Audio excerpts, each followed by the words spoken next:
Sebuah video ramai diperbincangkan warganet beberapa hari terakhir.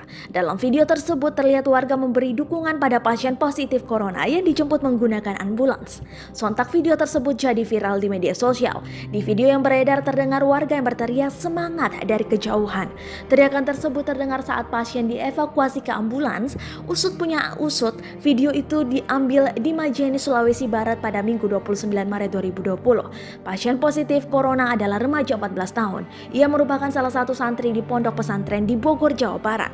Ia pulang dan tiba di Bandara Sultan Hasanuddin pada Rabu 25 Maret 2020 sore. Saat di screening, suhu tubuh remaja tersebut mencapai 38,5 derajat Celcius.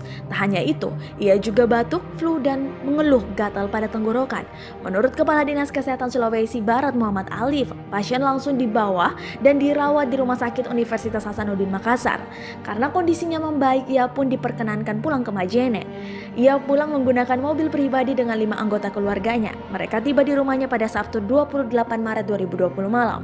Tak lama kemudian, Rumah Sakit Universitas Hasanuddin Makassar mengeluarkan data bahwa pasien 14 tahun itu positif corona. Saat ini 4 keluarga pasien tersebut diisolasi mandiri di rumahnya dan diawasi oleh tenaga medis. Bupati Majene mengatakan, selama masa isolasi seluruh kebutuhan hidup keluarga ditanggung oleh pemerintah kabupaten.